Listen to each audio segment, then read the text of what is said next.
Ice Shot, light of my life, fire of my builds, my original sin, my taken soul. I see shot. The tip of the tree taking a trip of 3 passive points down the cluster to traps, at 3 on acuity. I see shot. Shear's Arrow, Rain of Arrows in Act 3, dealing 1410 in one socket. Shear's Lightning Arrow in maps. Shear's Galvanic at Fetid Pool. She was Artillery Ballista on the impacted line. But in my farms, she was always Ice Shot. Did she have precursors? She did. Indeed she did. In point of fact, there might have been no Ice Shot at all had I not specced one fervor in a Lioneyes Watch by the Sea. Oh, when? About as many years after Ice Shot was played as my age was that summer.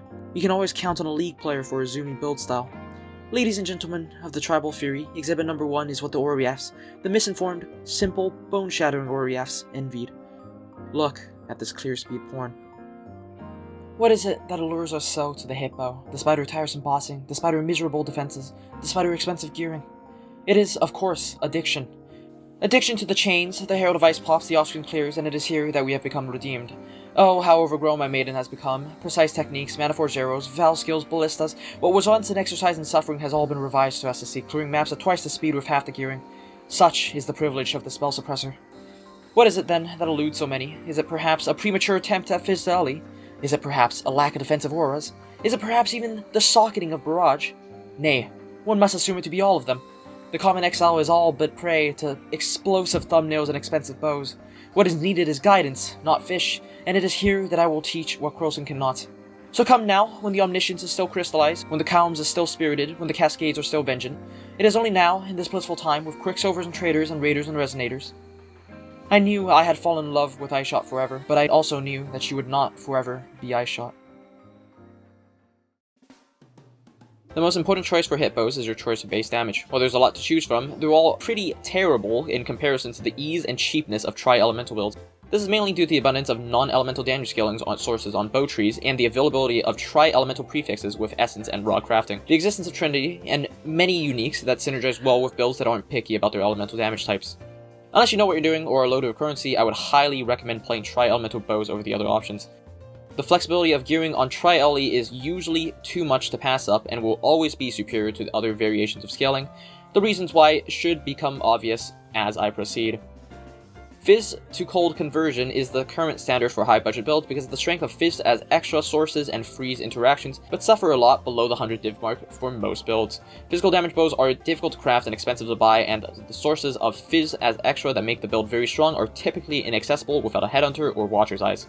Fizz Convert builds are kind of saved on lower tier budgets due to the existence of Heat Shiver right now, but it is important to note that bow builds have a deceptively difficult time upkeeping freezes for Heat Shiver in comparison to others due to the low hit damage of the skill. Heat Shiver alone may actually bring the single target damage of Fizz Convert builds higher than some Tri-Ele builds at some price ranges, but for most people this will not be the case. Similarly, Doomfletch builds are a viable alternative to Tri-Elemental that has been often overlooked because of its high starting costs. Scaling Doomfletch is surprisingly efficient, and scaling high amounts of added flat Fizz with life or Abyssal stacking.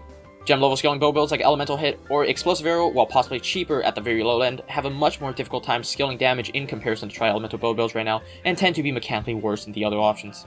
Mana stacking with Manaforged arrows has seen similar, if not better, damage numbers on similar budgets to some other options, but will typically run into the normal mana build problems with inconsistent uptimes and poor stats outside of basic offenses and defenses. Attribute stacking has shown some popularity last league, mostly due to the introduction of Widow Hail, and it is not very good. The build has high damage and some good synergy with tri-attribute stacking, but suffers in basically every other department. Deck stacking is similarly possible, but is outperformed by Tri-Ele and Fizz Convert at a higher budget. Which main skill you decide to use will depend almost entirely on your gear setup and desired build outcome. If you can't think for yourself, in general, pick Ice Shot if you want the highest single target DPS option. Pick Tornado Shot if you want the best clear and have a good amount of additional projectiles and or access to the Helmet enchant. Pick Lightning Arrow if you don't want to think too hard. Or pick Rain of Arrows if you're not playing Deadeye and you don't want to invest in clear. Ice Shot and Lightning Arrow are more or less the same skill and are the main choices for this build. Ice Shot is my current preference because of Val Ice Shot dealing a large amount of damage, and the 2 ice ailments being the most desirable out of any of the other elemental ailments. Otherwise, the single target is slightly higher with Ice Shot compared to the Lightning Arrow, and the difference in clear is more or less unnoticeable. Tornado Shot, in comparison to the other two, has no built-in conversion and cannot use barrage support, but shotguns, has a billion hits, and has the single best helmet enchant in the entire game. This skill has a very brain-dead playstyle where you can basically aim anywhere and clear the entire screen, and you won't have to gem swap into barrage support to do single target damage. Rain of Arrows is a very attractive option and unique, as unlike the three above, it does not require any clear speed investment like Pierce, Chain, added Proj, AoE, or Proj speed. The skill is otherwise slightly worse than the other options in terms of clear speed and damage, though the volley playstyle may be attractive for some players. Keep this skill in mind, especially if you're not playing Deadeye and are playing something like Champion or Raider, as it does not benefit as much from the added projectiles or the chain that Deadeye provides. Outside the main 4 skills, Galvanic Arrows, Burning Arrows, and Storm Rain can all be used in Tri-Elemental builds. Galvanic has a built-in clear portion, and it has an interesting stat in which it will scale its AoE in relation to prod speed. The skill is strange in that it hits twice, one with the arrow and once with its cone, making its effectiveness of added damage slightly higher than lightning arrows at the sacrifice of a worse clear. It's more or less a single target option that will turn out to be stronger than most of the others on the list, but has the issue of having limited range that may get you killed very often. Burning Arrow is an interesting choice for some builds that can ignore the attack speed penalty, as it has very high effectiveness of added damage.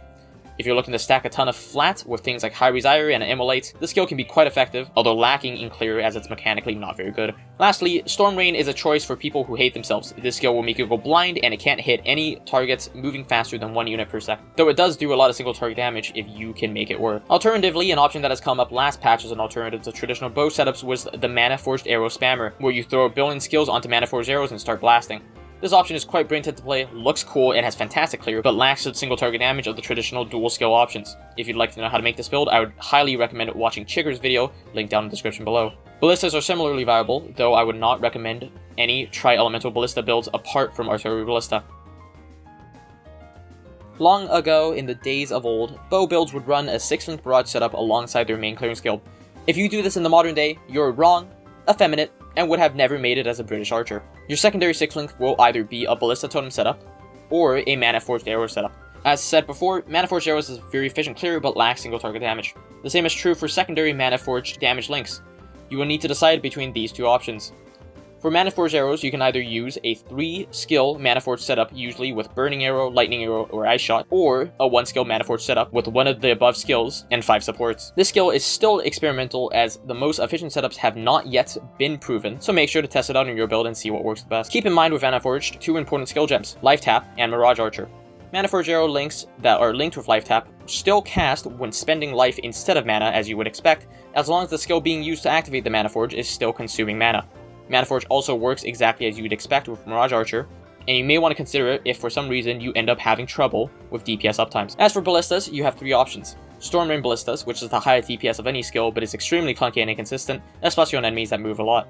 A duplicate of your clearing skill, which will usually offer the best clear, or Artillery Ballista, which is a fantastic skill with added projectiles and less DPS than Storm Rain, but with a much less frustrating uptime and with slightly mediocre clear. All 3 options have their advantages and disadvantages, and it will mostly be up to your preference of what content you are doing. I would mainly recommend Artillery Ballista, however, since Storm Rain is terrible, and most builds won't need the extra clear offered by one of the existing options. Artillery Ballista has one of the highest effectiveness of added damage of any skill in the game, and can carry you well into Ubers through leveling. You will also need to choose between slotting in Focus Ballista or not. While Focus Ballista will bring a sharp boost to your paper DPS, the lack of uptime on the skill on some fights may make your effective DPS worse than what it actually is. As with everything, make sure to consider the content you're doing and other parts of your build before making a decision. Whatever the case may be, do not play Barrage. Barrage support exists and can be socketed into any of the meta skill gems other than Tornado Shot for single target purposes. Lower end builds may want to consider using Precise Technique instead of skill and crit. You will have an easier time reaching pack one-shot thresholds, as many bow builds do not have high enough base damage in the early game to be able to one-shot packs without critical strikes. This will make your early game map progression to your Void Stones much easier, both in terms of gearing and free and socket pressure, as you'll have more flexibility to path towards defensive nodes with the amount of damage being granted by Precise Technique. You may start to notice, however, that you will quickly run out of things to scale your damage. This is when you'll want to consider swapping to crit. As you acquire a higher base crit chance bow, run out of nodes to click on your tree, acquire a source of power charges, acquire more links, and start to acquire more sources of critical chance on gear. Keep in mind that bow builds generally do not actually need that high of crit chance before considering the swap over to crit. This is because bow builds usually have a very high rate of attack, making not critical striking with something like 60% crit chance not feel bad as it would on some other builds. For most players, you would want to consider swapping to crit when you can hit around 70% crit chance, or your build is around the mid-80s range. This swap can be done earlier if you have a more unusual source of crit chance, such as Brittle Application, High Reach Truth, early 6 links, etc. More experienced gamers who have fast gearing methods may want to consider an earlier swap as well, as it is very easy for the build to swap between the two scaling methods, especially in trade. Tri-elemental bows are playable in a large variety of classes right now, but some are objectively better than others.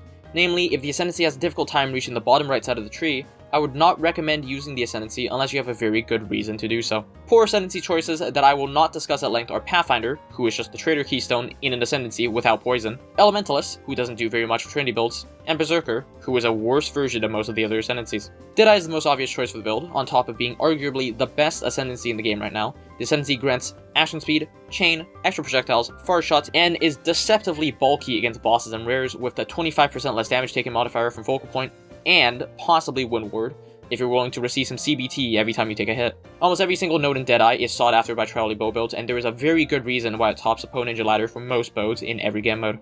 Raider is the second choice for most players, and is a fantastic option if you don't need the chain or added projectiles that Deadeye provides. If you are, say, playing Rain of Arrows or Artillery Ballistas for your main links, the Ascendancy provides the highest non-invested baseline movement speed and clear speed of any Ascendancy in the game, and has enough suppress built in for you to be immortal to spells going into reds. Underutilized, Avatar of the Chase is silently also one of the best defensive nodes in the entire game, with the only problem being that it's locked behind Rapid Assault. Still, hardcore raiders may want to consider it once they get their evasion cap. Champion is my pick for the best Ascendancy for all budgets and all game modes right now. Fortify, Adrenaline, Aura Effect, Sun Immunity, Free Banner, Free Armor, Free Intimidate, and when you click this Ascendancy, Chris Wilson will personally come to your house and hand you the keys to his car. Every single node on this Ascendancy is piss broken, and the pathing is just slightly worse than Ranger. Missing damage is findable on gear, and the tankiness of the Ascendancy far exceeds every other possible choice of the build. Slayer is in an awkward spot, mostly because the damage on Slayer, while very respectable, and on par with Deadeye in some builds, lacks the QOL of other builds, and the low effectiveness of Overleech with this build's terrible effective hit pool creates a problem where you can't really make full use of the Ascendancy's main strength. Slayer also causes Tanuahi's to stop working, arguably the most cost-effective pair of gloves on this build. Assassin has very powerful generic critical damage nodes that will let you do things like power charge stacking and skimping on increased crit chance elsewhere. Otherwise, this Ascendancy is very mediocre mechanically and has little defenses to speak of other than elusive, but can shine in some specific builds on higher budgets. Scion is a respectable option and is almost strictly better than Pathfinder in abusing Flasks like Progenesis, since you don't have 6 dead nodes. Scion doesn't really have many great nodes to tick other than Pathfinder, because you're not able to click both Pathfinder and Deadeye at the same time. This, again, is outclassed by utilizing the Trader Keystone on most builds. Inquisitor is a very strong option, letting you easily cap crit and letting you ignore pen scaling, as well as synergizing very well with Calm Spirits. But the pathing is so bad that it's really only playable in niche circumstances where you can ignore attack speed, like Mana Forge or attribute scaling shenanigans, or you're willing to sacrifice clear for your damage. Overall, I would recommend picking Deadeye if you're playing softcore, Champion or Raider if you're playing hardcore, or don't expect yourself to be able to gear very fast in trade leagues. Ascendancy choice between these three are almost mostly preference, and choosing any other Ascendancy is probably a mistake that you will come to regret. Bow builds have a very difficult time finding good defensive layers as you're unable to equip a shield, and none of the main Ascendancy choices have good generic region options outside of Leech. This is not to say that the build needs to feel horrendly squishy though. Capped evasion and spell suppress, and a good max hit will go a long way to making the build feel tanky while mapping, as long as you keep in mind that you can kill enemies from off screen. Please do not just try to stack as big of an HP pool as you can and call it day. Life is difficult to find on the build since good increases are difficult to find on Ranger in general, and Energy Shield doesn't synergize well with the gear used in this build. Your main goal in finding defensive layers will be to find one-shot prevention and avoidance. Because of the build's mechanics and high evasion, it's very rare that you'll find yourself getting hit multiple times in a row outside of late simulacrums or high-level delirium maps. Unless you want to see yourself ripped 600 times by Exarch, consider at least one of the following features in your build, if not multiple.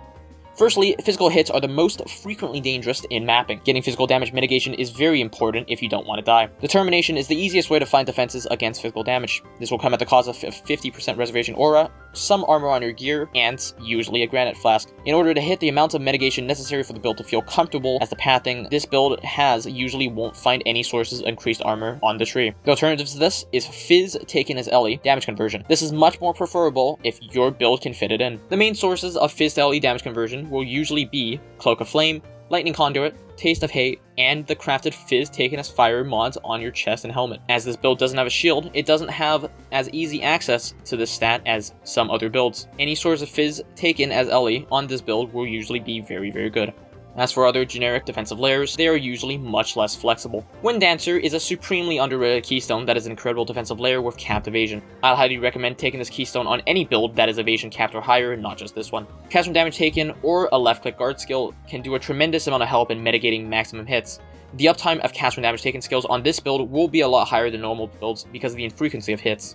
Elemental Flasks can be used for a simple source of res and a % less elemental damage taken, and will be available to you if you're playing a Pathfinder Ascndancy or are taking the Trader Keystone. I don't recommend it, however, as it will be competing with other very powerful defensive and offensive flasks. Similarly, Strength of Blood is an option on builds running a Lethal Pride, and of high amounts of life on hit. This node is quite strong, paired with the instant life leech mastery, so consider running this if you have a Lethal Pride and lots of life on hit. Similarly to the other two, Divine Flesh, available on Glorious Vanity, is another powerful defensive layer, usually taken on the Elemental Equilibrium Jewel Socket, that can be paired with things like the Fourth Vow and Determination for a very easy defensive profile. As for sustain mechanics, most builds will path by some source of generic attack leech. This can be paired with Vow packed for even higher amounts of recovery, though it is not very reliable. Life on hit can be found on both the tree and easily from something like a Vitality's Watcher's Eye, and synergizes well with the high attack speed and the amount of projectiles this build has, and will make you very, very tanky. As said before, instant leech mastery is basically the same thing and can be very easily sourced on the leech mastery wheel. Important to keep in mind is Life Flask. A normal Life Flask can mitigate dots by a huge amount, something that is otherwise very difficult to find in the build. Instant Life Flask will get you killed way less often, because there tends to be a lot of times where the Life Flask will grant you a lot of survivability due to the high avoidance of this build, and let you react and use your movement skill, or let Wind Dancer come back to get you out of trouble. In hardcore situations, I'd actually recommend taking 2 Life Flasks, as it will help the weakest link in your defensive profile, usually, quite a bit. Otherwise, high chill, high movement speed, good life on gear, endurance charge rings, other defensive auras, and just doing damage will help a lot for your survivability. This is one of those builds where if you stand still, you will die, so make sure to keep moving no matter what.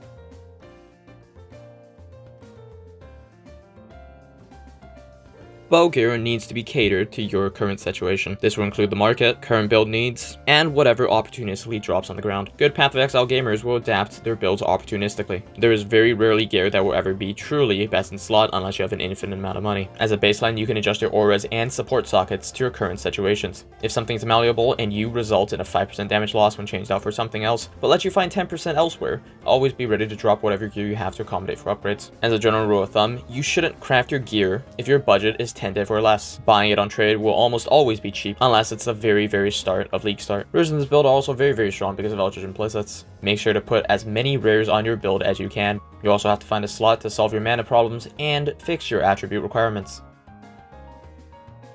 For auras, you'll generally be focusing on defensive auras first and offensive auras second. This is because the build has a hard time finding defensive layers elsewhere. The build synergizes very well with Grace and Determination, so Grace is pretty much not optional. Even low amounts of evasion will make your build feel significantly tankier, and unless you're a 2k HP Rat's Nest gamer, there is zero reason not to jam this aura into your build. This build also doesn't get hit very often, which is great because evasion works on a guaranteed entropy system. As said before, run Determination if you want to solve your Fizz mitigation and aren't running any Fizz to elemental conversion. Physical damage is often the scariest in-map kind of damage, so I would recommend getting at least one source of Fizz damage mitigation, even on builds intended to be more on the glass cannon side. Precision is the first thing to consider other than defensive auras. The accuracy can save some affixes on gear and possibly on the tree, and the aura will be more or less mandatory on precise technique and omni build since it's such an easy source of flat accuracy for very little investment and gives a small amount of crit chance. Most builds will also want to run a flat damage aura in either Wrath or Anger. Which one you want will be up to you and how your Trinity is looking, but generally Wrath is preferred because of Shock. Hatred is suboptimal for obvious reasons. If you're running Secrets of Suffering or have some other source of Scorch, you may want to look into Anger instead. Herald of Ice and Herald of Thunder are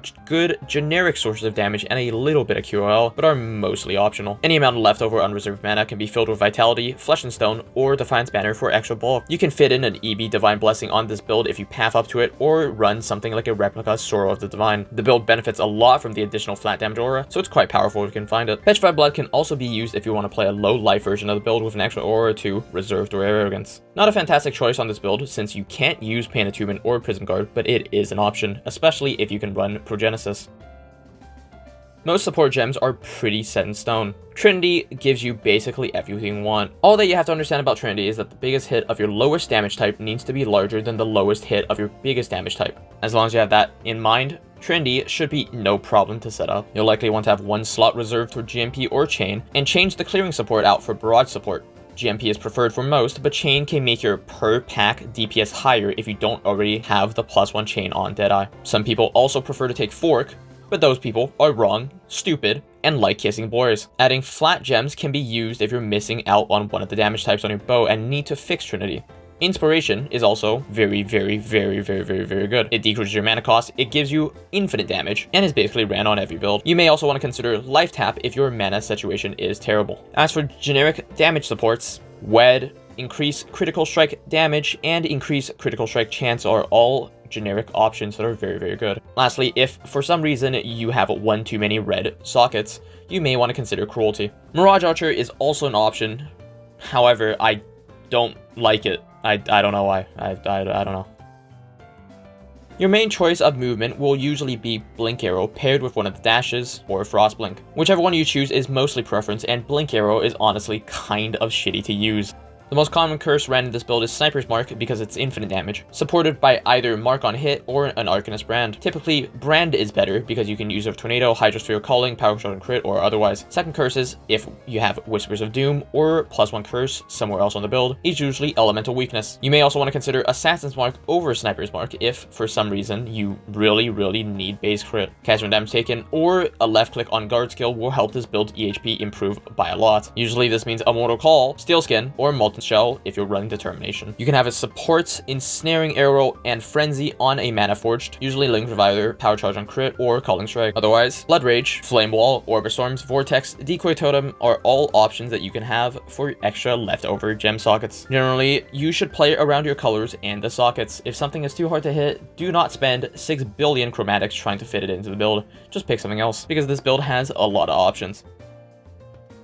Before we get into the topic of gearing, we have to talk about Crystallized Omniscience. The Amulet is rather expensive at around 30 div and needs a lot of gear to thrive. The opportunity cost of Omniscience on mid-budgets is rather high, and you have to consider if the money used on Omni and Omni gear would have been used better elsewhere. Generally, you need about 1,000 Omniscience before you can even consider using it, but it does give you a very big new scaling method in the form of attributes. Gear that would otherwise be mediocre could now be very good. The build will make you accuracy starved, so you will likely have to slot in accuracy on some of the gear and run a precision or a socket. It will also eat up 4 nodes on the tree, and they will also usually eat up a helmet slot and the amulet slot, obviously, with Black Sun Crest. As a quick rule of thumb, I would generally recommend that if you have a budget under 70 div, you do not run Omniscience, because that money can be better spent elsewhere, and if you have a budget past 70 div, you may want to look into Omniscience because Omniscience is broken.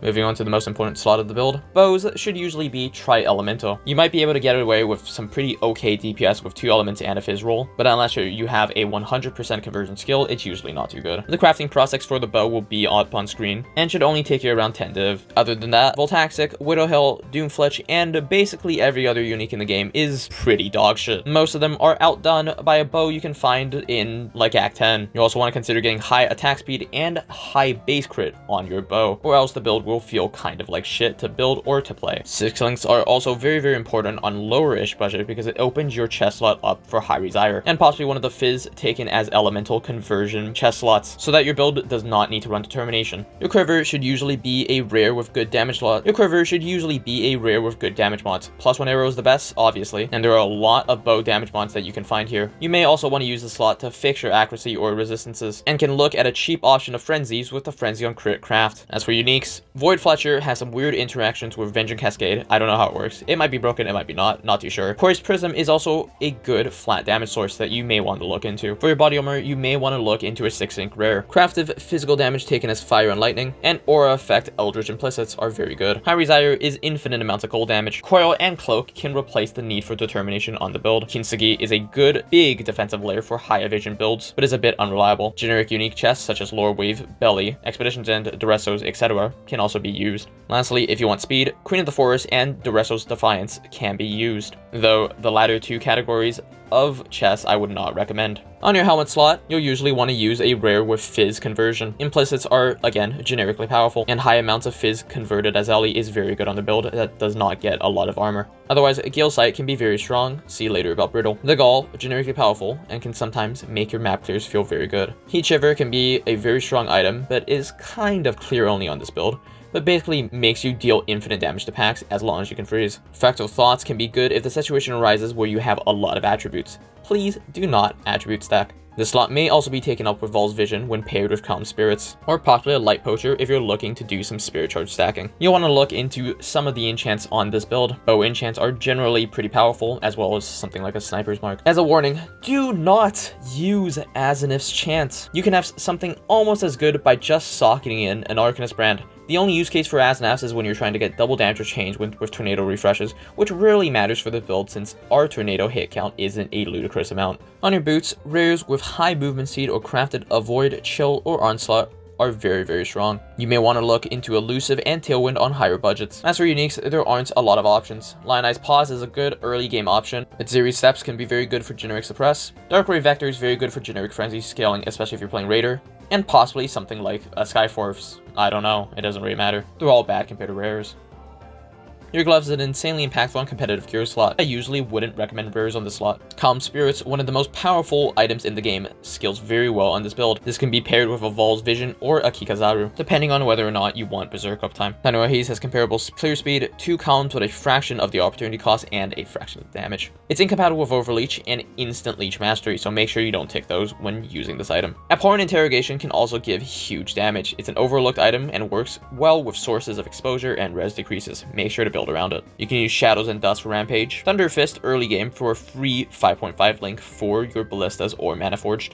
For rings, the Tamings are the default options over rares. It should be obvious why. At least one rare is preferred in the build no matter what unique you run, just for the non-channeling mana cost craft. Otherwise, Mark the Elder is a generically powerful option that at some point in the past used to be best in slot, but has become less mandatory as bow damage has went up. Death Rush is a fast, powerful mapping item that benefits this build a lot, but is sadly incompatible with Lioneyes. Anathemas is a good generic damage and defensive option. It works better if you have an easy source of curse application, such as Curse on Hit Gloves or otherwise. Both precursors and circles can be very good if you find very good ones, but is usually pretty terrible. You can use Nimbus if you hate yourself. Lastly, you may want to consider running Kikazarus if you're running Calm Spirits. Your Amulet slot should not be a rare unless you hate doing damage. There are very few good mods on the build on rares, and you're usually not that starved for attributes. Again, Crystallized Omniscience should be your first option to consider, see above. YOKE Suffering is a generically strong option and very powerful in tri-elemental builds in general. Normal and Replica's High Reach Truth are quite powerful, though the reservation may be difficult to fit into some builds. Eternal Damnation is exceptionally broken, and this build has a very easy time fitting in Lore Wave for the combo. However, I expect this item to be like 7 mirrors on League Start, especially if you're playing hardcore. This build can make very good use of Strangle Grasp, as it benefits from quite a lot of annoyance. You should also consider Badge of the Brotherhood if you can find elusive somewhere else on the build. The Eternal Struggle can be quite strong if you can find ones with good aura implicits. Leadership's Prize can be used if you found a well-rolled one, and can somehow manage to fix your attributes. As for a belt, there's really only 2 options. Run a rare or Darkness Enthroned, and consider running a Flask base from Heist if you're running the Trader, or use Soul Thirst. Soul Thirst is ungodly overpowered. The clear speed you get is on par with Headhunter, but nobody uses it other than Flicker players because it's kind of nauseating to build around. This item can make your map clears twice as fast, and if your build is already working, this item is a bit broken. Otherwise, uniques such as Bisco's or Torment's Reclamation or whatever work fine. As for your Flasks, use an Enduring Mana Flask if you have mana issues. Run Life Flask if you don't have a source. Run Life Flask if you don't have a good source of life recovery. And consider running a Jade or a Granite for defensive purposes. As for uniques, Dying Sun, Bottled Faith, Taste of Hate, Progenesis, and Ori Ascend should all be in your list of items to look out for. This build doesn't have a lot of jewel slots if you don't run clusters. I wouldn't recommend rare jewels that often, but you may want to find one for Corrupted Blood immunity or some small amount of mana reservation. Watcher's Eye should be the first thing you think about when slotting in jewels. This build can benefit from like 100 different mods, but one to look out for is Vitality on Hit. The Vitality Life on Hit Watcher's Eye mod can make you quite invincible in some builds, especially Tornado Shot. You may want to consider running the Interrogation if you are lacking crit. Brittle is a strong and easy to find mod, and the other 2 ailments are quite powerful on this build as well. Consider running a Rain of Splinters if you're using Artillery Ballista. Ancestral Vision, Immutable Force, and Rational Doctrine can be spec'd in without thinking if you can fill the requirements. Before moving on to the tree, there are a few things we need to discuss. Firstly, the talk about Brittle is a bit contentious. Brittle is a powerful offensive mechanic that frees up a lot of gear on passives trying to get good crit chance. While Brittle application is honestly a bit cheap, while getting Brittle is kind of cheap, the opportunity cost is still there. Chill is an insanely strong mechanic for defensive purposes, for almost all situations. And to run the interrogation, you almost have to use a cluster jewel setup, unless you want to sacrifice a helmet slot for a Gale Sight. The interrogation builds also can't use YOKE Suffering or the Tamings, which are two of the most generically powerful options on this build. I'm not too sure about the right answer on this one, but in general, Brittle players should build around the fact that you have high amounts of base crit to invest what you would have invested in crit on somewhere else. For meta Path of Exile purposes, this means getting a lot of crit on your gear, dropping crit on the tree, and investing that into defenses. There has been much discussion about the Deadeye node Farshot. The Farshot keyword itself is quite strong if you play around mechanically, and the node spread barrage can be very, very nice. However, unless you find this keyword on gear, you'll have to be dropping an Ascndancy node for it. This will mean you'll either have to drop Ricochet, one of the only sources of chain in the game, or a Focal Point, a node that makes you take 25% less damage. I've seen a lot of people drop Focal Point for Farshot or Ricochet, but those people are wrong. You'll have to ask yourself whether or not you want more damage or more clear, and decide between taking either Ricochet or Farshot. Also consider that while Farshot is a very high damage multiplier, the damage is still conditional, and you may oftentimes not be firing at the effective range that Farshot is good at. The exception to this is Tornado Shot, as Tornado Shot secondary arrows calculate distance additively with the distance traveled when the arrow is fired. Unsimilarly, Point Blank is 2 nodes away from most builds. This keystone can potentially be very, very broken, as being close to a target is a condition that you can control yourself. However, being close to an enemy will sometimes very often get you killed, especially if you don't have a very high evasion. You'll have to consider these things before ticking either node, and unlike some other things in this video, I don't know the correct answer. But please do not drop Focal Point. That node is just a little bit broken.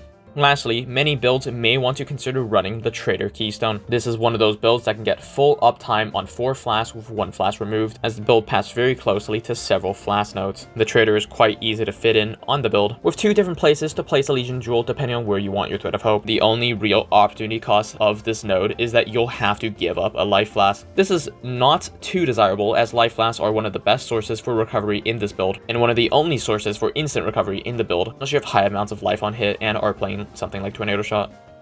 As for the tree, I don't believe that there is one optimal tree routing, but I will run through some general things that you should keep in mind when making your tree. Examples will be pasted in the description below, but they are not optimized, and I don't recommend you copy that POB. In general, bow builds will have to consider between 3 things: Lioneyes Fall, Cluster Jewels, or no tree modification. Both Lioneyes Fall and Cluster Jewels can bring some very high amounts of damage, with Lioneyes Fall gaining access to 2 Mastery Wheels, with Cluster Jewels having a lot more QOL and 2 Jewel Sockets. Running no Clusters and no Lioneyes is usually going to be a lot less damage, but a bit more tanky. This build also has 2 very strong Thread of Hope points, one right above Charisma and one right beside Acrobatics. The Acrobatics one is a bit dogshit, unless you're willing to run 2 Cluster Jewel setups, because the nodes leading to those notables are usually quite strong, and you usually want a Legion Jewel there. The Thread of Hope above Charisma, on the other hand, is quite generically powerful, and I would recommend socketing this on all builds. As for clusters, the most popular options are running either a Feed the Fury Fuel to Fight large cluster with IDI repeater, projectile clusters, or some sort of crit cluster, or a generically powerful increased bow damage cluster will. You may also want to consider a Flask cluster and a small Aura Reservation cluster. The 2 main choices for Legion Jewels are usually a Lethal Pride or a Brutal Restraint. You may also want to consider Glorious Vanity if you would run Divine Flesh with something like the 4th Vow, or an Elemental Damage Militant Faith if you can find somewhere to put it. There are several good impossible escapes if you can find them on the build.